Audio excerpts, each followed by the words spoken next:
Welcome to our informal question and answer time. I'm glad you all are here.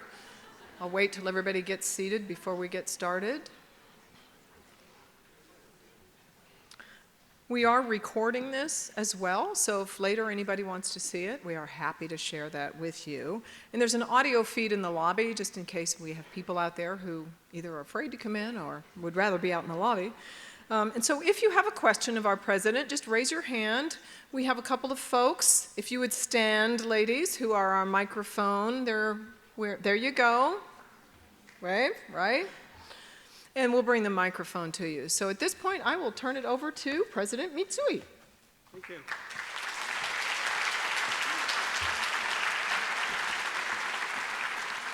Thank you, Sylvia. We've got a slideshow of just a very brief one to show you what my what I've been up to over the last 13 days. Let's see. So, as you know, I come from Washington, D.C., and that's, of course, a picture of the Capitol and leaving D.C., and that says PCC or bust on the back. So I was very excited. It's, always sad to leave a previous job, but as a political appointee, I had a shelf life, and at the end of a second term, we knew all of us politicals were going to be out of a job. When I first got hired at the department, Arnie said, I knew the day I was hired, the day I'd be fired. And so that's the nature of political appointments. I had begun looking for my next step and, again, had an opportunity to research and look at a variety of different institutions across the country. So when the opening came up at Portland, I was really, really excited about that. So this other upper right-hand corner picture is Melanie and I and Poppy. We're on the train from Washington, D.C. to Portland and took Amtrak. It was good. We had a sleeper car, so it was comfortable. I would not recommend more than 3 days on a trip otherwise, but it was great, a great way to see the country. That's Toledo, Ohio, underneath there. So my first day on the job, I spent with ASPCC and had the opportunity to participate in the student leadership training. I was really impressed by the quality of the leaders, by their commitment, by their enthusiasm, their earnestness, their willingness and interest in making a difference for their peers, and not only channeling the student voice, but also being willing to communicate with students. So we did a series I participated in some role plays, and I played the first role that I played was of a really, really bad committee chair. I got there late. I was texting the whole time during the meeting, and they called me out. And I thought, wow, that's great. They know exactly, they know what they need to do. And I let them know the skills that they learned there are transferable skills. And it took me back to an opportunity I had to staff Undersecretary Mitchell for a meeting in the West Wing. And it was run by the executive director of the National Economic Council, Jeff Zients. And also in the room was Secretary Pritzker of Commerce, Secretary Perez of Labor, and the president's chief economic advisor and others.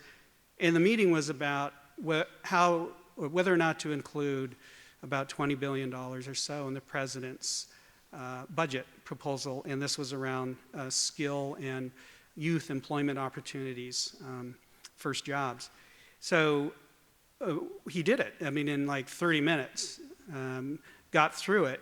And the skills that he exhibited there were the skills that our student leaders are learning. Be prepared prior to the meeting. Make sure you get there on time. Have your agenda well thought out. Make sure everybody has an opportunity to speak. Have a process for resolving differences and coming to a conclusion. And so I just told them, you never know where those skills are going to take you and where you're going to need to use those. So it was a great day there to be able to spend with our leaders. So I had the opportunity also to visit Southeast Campus during Jade Night. International District. That was amazing to see the integration and the support that Southeast Campus provides to the local community. And I know gentrification is a concern, and maintaining the tradition, the nature of the Southeast community is an important priority. So I was really impressed by how the college was engaged in that, and the SBDC to help local employers, local businesses stay there and be able to prosper and create that sort of more equitable prosperity. So it was great to see the students, the community, faculty, staff there as well. I went to the Labor Day picnic and met Senator Merkley and several other legislators, and had the opportunity to talk a bit about the legislative agendas that are coming up. Also got to meet Poppy in person, and it was, I think, during the student orientation. The lower left corner is also the Labor Day Union picnic, and then the next picture is also orientation. And on the right, I had the opportunity to meet with students at Cascade, and we went, I'm sorry, did I mix that up? I may have. Southeast, thank you. This is also from Southeast, and this is a coffee shop where I think an alum from Southeast opened a coffee shop with that was established there, and also employ students. So it was great to talk with members of the campus resource centers. So there's John and me looking kind of silly in a firefighter's hat, but got to ride in the fire truck to learn about the emergency services program and all of the important skills, life-saving skills that our students learn and what it takes to run that particular program. And more pictures from Southeast with Shabri and Jessica, and lower left-hand corner is right here at Sylvania. These are the Women's Resource Center students that work there, and this is a cross-district training for Title IX. And there's a training that students are required to complete and get certified in to be Title IX advocates. One of my previous jobs at North Seattle Community College was to, as the Director of Student Success and Retention Services, was to work with the Women's Resource Center, and actually the funding ran out one year, and the only way to keep it open was for someone to volunteer to coordinate it. So I did. I volunteered to be the Women's Resource Coordinator, and you know, that's a little bit of male privilege to assume that I could do that. On the other hand, there was no choice, because otherwise we would have closed down. And so while I did take flack, I learned a lot about the fantastic work that the coordinators are doing and that the students are doing to help our students. And also spent time at the New Faculty Institute out at Rock Creek, and really enjoyed meeting our new faculty. I think it's so cool that you have an institute for new faculty. When I started teaching, it was, you know, jump into the deep end of the pool.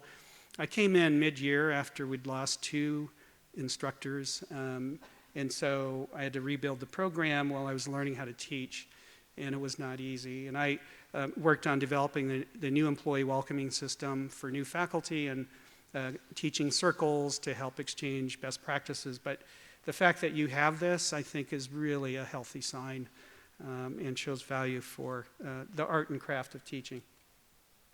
So there were more experiences. I had the opportunity to go to the centers and really enjoyed learning about what great work is happening there as well around workforce and economic development, but also fostering this more equitable economic development and prosperity across the many communities that we serve.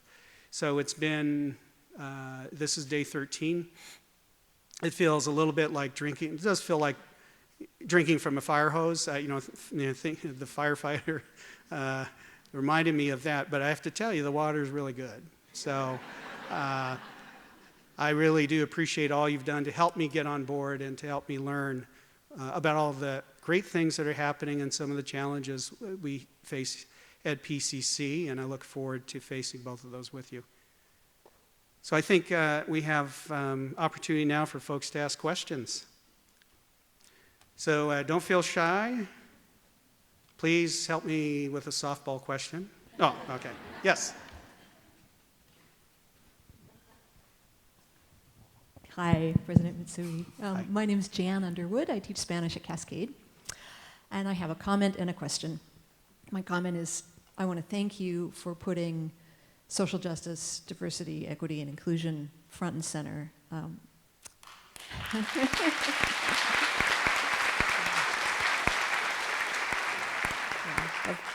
Of our many important commitments, in my opinion, that is the most important. So I'm really heartened and happy to hear you say that. And my question is not a softball question, I'm sorry. So there's this thing, it's not a PCC thing, this is happening at colleges and universities all over the country. I think it's kind of standard operating procedure for a lot of places now, which is that a new incoming president often undertakes this visioning process. And I hope I'm not stepping on toes when I ask this, because I know that in our most recent visioning process, many of my colleagues worked hard on this and took it seriously, and I don't want to disparage their work. But it's time-consuming for the president, and it's expensive. And in the end, the end product can feel kind of more like a PR exercise.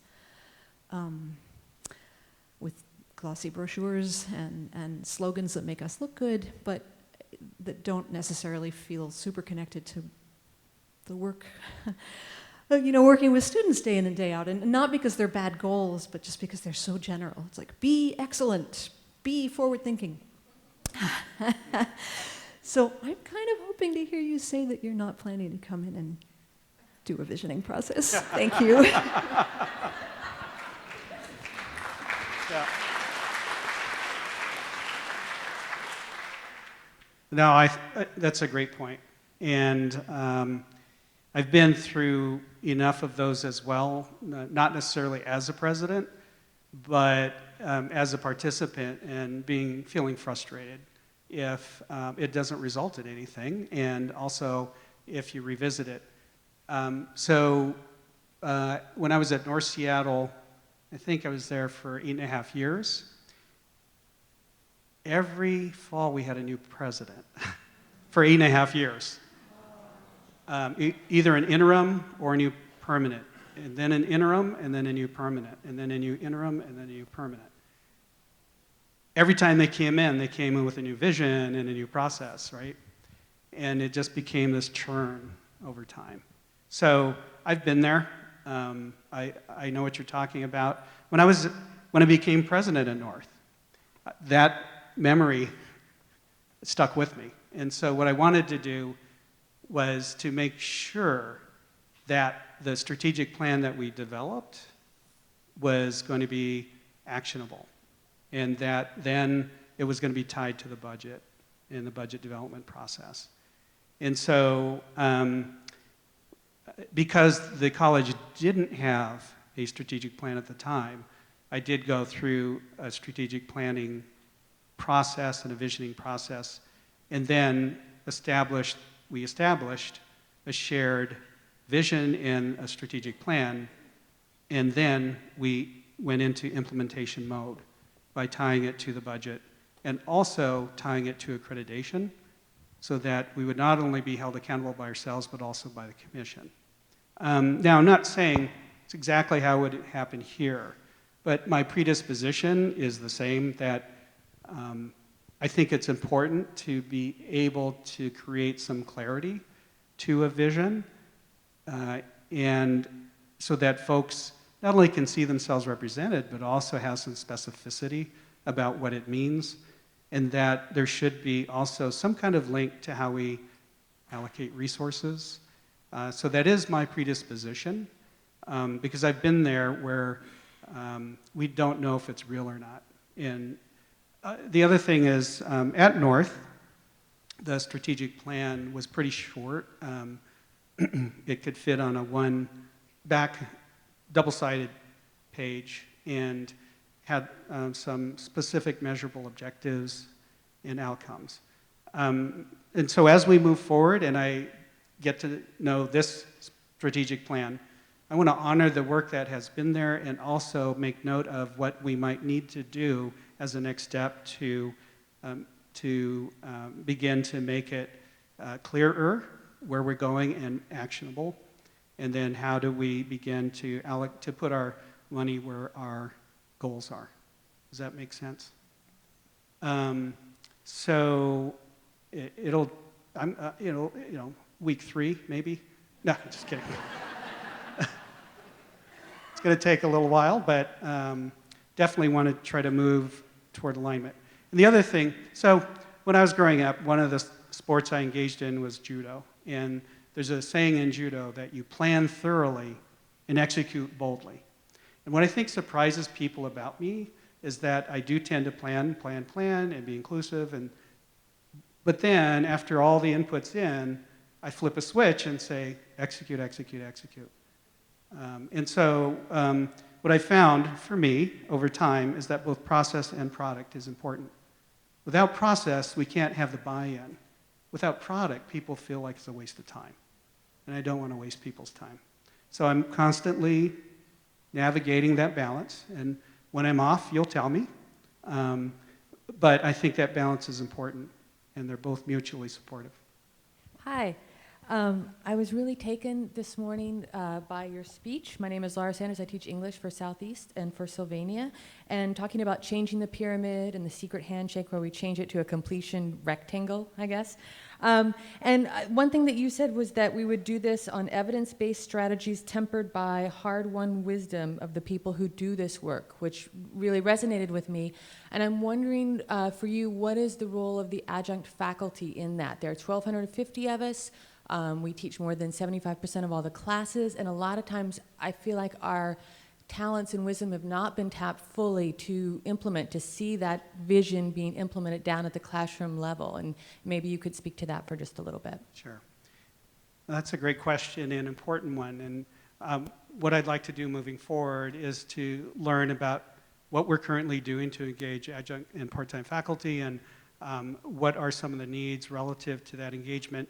I need to learn a little bit more about what has been negotiated in the past in terms of compensation and engagement, because I know it may be governed by the CBA.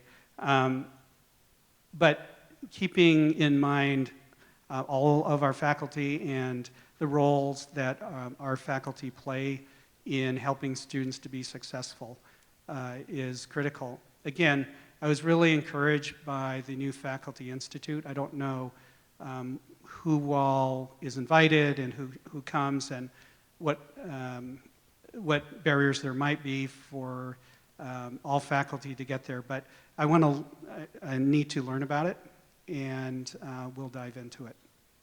Yep. I'm so glad you're here. Thank you. Peter Kazarnoff, engineering here at Sylvania. We know that 10 years of presidents at community colleges are short. How can we keep you around?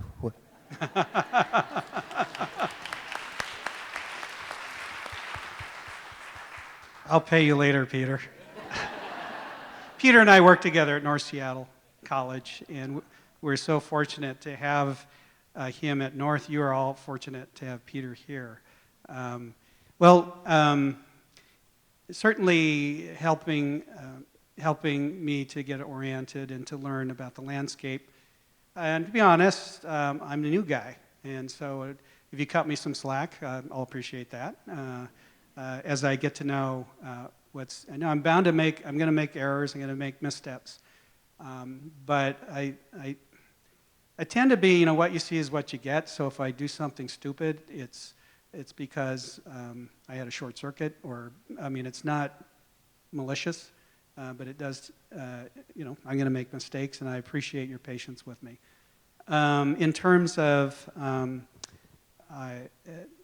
engagement, as we move forward and as we take a look at our sort of the next steps with our strategic planning process and moving forward, in alignment together, that engagement across the district and amongst the campuses and centers, I would really, really appreciate. And I will do my best. I know my team will do their best, the cabinet, presidents, to create the opportunities to engage folks. And then there are times when I know I'm going to have to make a tough decision. I'll do my best to be transparent and to communicate it, but I know there will be decisions I'll probably have to make where someone's just not going to be happy with it, and I just hope you know that I'll make those decisions with careful forethought, with evidence, with data, and with certain criteria in mind. Your support, too, in fostering the value of equitable student success, diversity, and inclusion is also much appreciated. It's a tough discussion. It's a difficult one, but it's an essential one, and it's essential for a country, and it's essential for PCC as it is for communities all across the country. I think one of the hallmarks of institutions that have evolved quite a bit in that area is a willingness to be uncomfortable, and there will be times when the discussions make us uncomfortable, but that's a good sign. That's an important sign. It means just as we challenge and support our students, we want to challenge and support each other in this area. So those are a few ways, Peter. Thank you, for asking the question. I do want to stick around. There will be times when I might need a vacation. and so I'll have to put a few things on hold. But I will definitely engage in self-care to take care of my ability to care and to continue to be your president. I am committed. I might need to be committed, but I am committed. I'm just kidding. I am committed for the long haul. I've already been to Washington, D.C. I'm not, I don't need to go back or hold a policy position. There was a lot of opportunities that I didn't pursue, but I really wanted to get back to a college and to bring what I learned in D.C. back to a college and to see, is it possible that knowledge might be helpful to our institutions, to our students? Thanks. Yes. Welcome to Portland, Mark. My name is Shannon Baird. I teach construction management out at Rock Creek.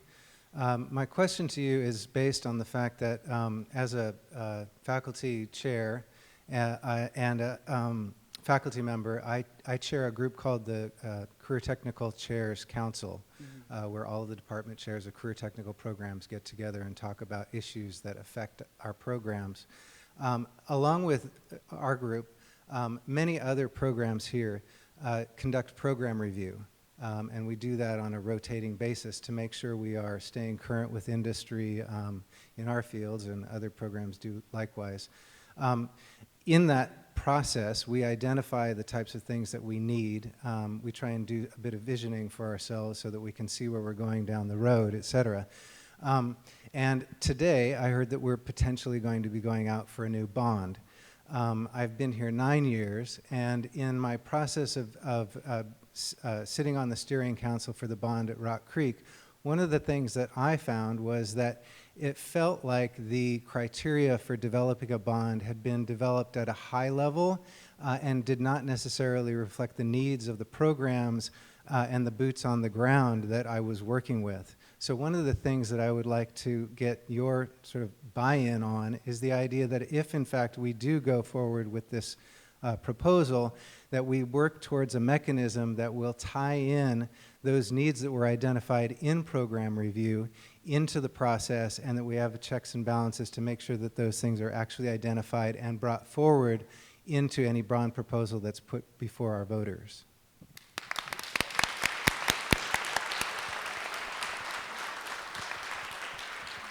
Thank you.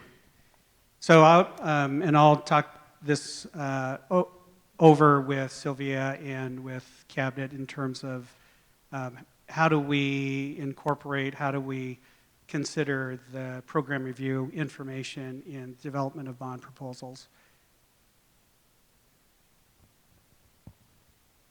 Okay.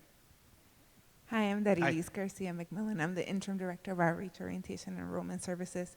And a few years back, we had an in-service speaker who had just become a young father, and somebody asked him, well, what is it that you want to teach your daughter? And he said that he wanted her to grow up to be empathetic. And I thought that was really interesting. So that made me think about you, and you've raising 2 daughters. So what is it, like a word or a quote or something that you live by, that you've imparted into your daughter, so that you want to see kind of for our community, for the world, et cetera? Yeah. Thank you. It's interesting. You know how kids are. I mean, they absorb what you do. And so and it's kind of scary, because it made me think, as a young father, a young parent, how important it is for me to walk the talk. And so I think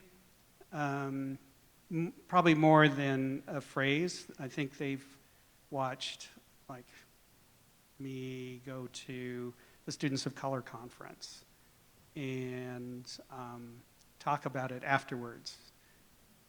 Until you've done hallway duty at a hotel at a Students of Color conference, you haven't lived. You're 1 o'clock in the morning, you're waiting for students to come back, and or going to speak at a conference, or organizing a community group to create greater access to the local community college. To me, and then coming to events like this, and I think that probably said more than any particular phrase I might have used.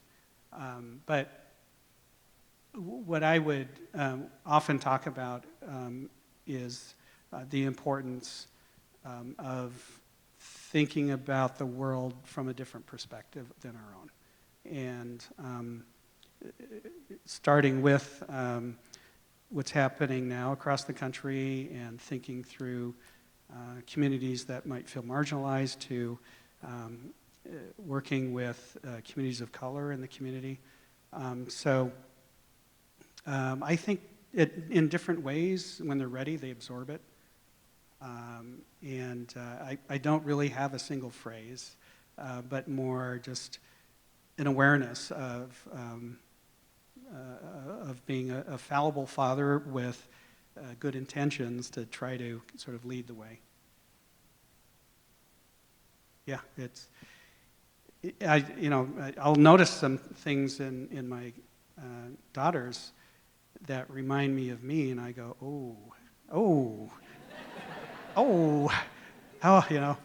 what an important responsibility it is. Both, good and bad things, but mostly good. Hello, my name is Cleophas Limbrick, and I'm a work study student. And, I appreciate the pyramid because I see it in classes that I attend. The classes start off with 25 students, and by the time we get to the end of the term, there are 10 to 15 students left. What can we do about the retention of students in those courses so that they're not, wasting money and dropping out? So this is a national issue as we take a look at data across our community colleges. And there are a lot of different elements to this issue, one of which is college readiness, and it has to do with where students come in.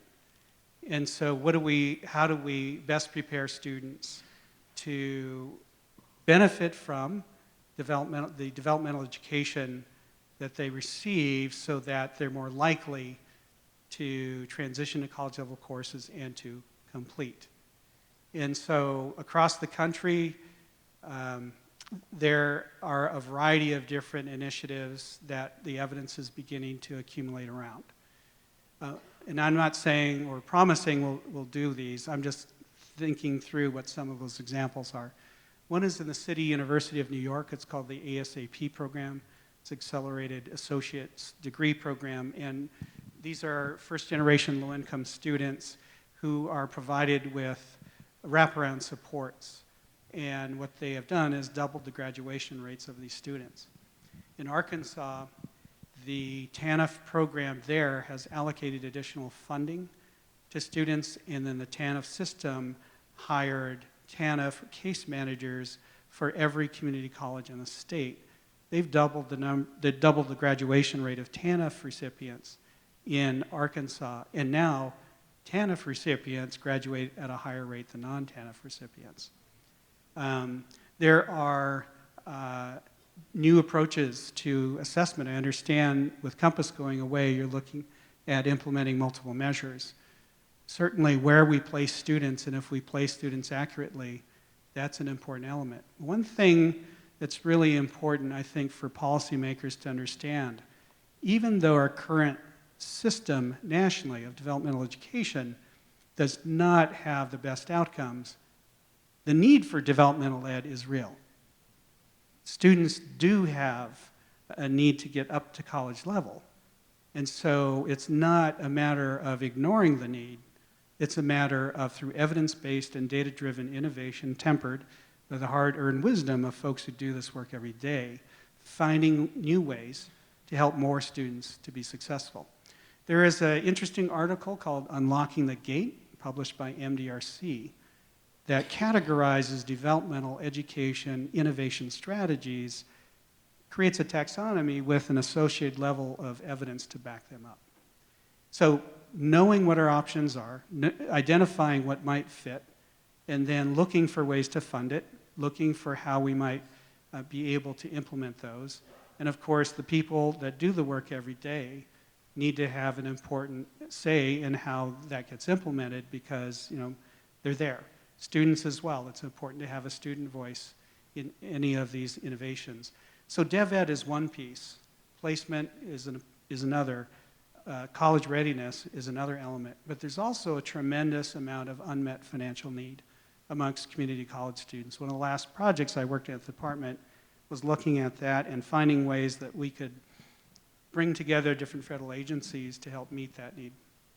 And I think it's the College Board that estimates that for the lowest income community college students, the unmet financial need is around $8,000. So this is after tuition and books are paid for. And if you have kids, it's even greater. And so what a lot of these different strategies are doing is they are helping students to meet their unmet financial need. At North Seattle Community College, I oversaw the opening of a integrated one-stop. And what we really worked at was, and DSHS, Employment Security, the WorkSource Office, and the Workforce Division of the college were all in the house. And there was a lot of cross-training that happened because it was important that the SNAP, the food stamp case manager, understood Pell and FAFSA, because otherwise a SNAP case manager might go to the financial aid office and say, hey, where's my client's financial aid check? But if the SNAP case manager understood that the student not only had to complete FAFSA, but they also had to complete a file, and they were working with the student to do that, then it became a different scenario. Then it was right after the SNAP education and training dollars ran out, boom, they could slide right onto Pell, and we wouldn't lose them. Retention would go up. So that's another area to consider and look at, are how can you integrate state and federal benefits. And I know Mark is working on that with Mark Goldberg is working on that with a SNAP education and training, what's called a 50-50 grant. In that program, the U.S. Department of Agriculture will actually reimburse 50% of the costs of a student success initiative, and so we're going in with 3 other colleges. So it's a complex issue, but it's a defining issue for community colleges, and I'm pleased by what I've heard in terms of the interest in moving forward. I know there's a district-wide committee also looking at student success. So we have time for one more burning question that somebody has for the president. You've got the mic. You ready? Are you ready? Go ahead. Hi, my name is Heidi Dombeck, and I coordinate event and class scheduling at Cascade. And my question, as I'm aging, is what is happening in DC in regard to those who have gone to college? They're paying basically a double house payment and approaching later years and wondering, you know, I'm going to be paying this $600 school loan till the last, you know, last breath.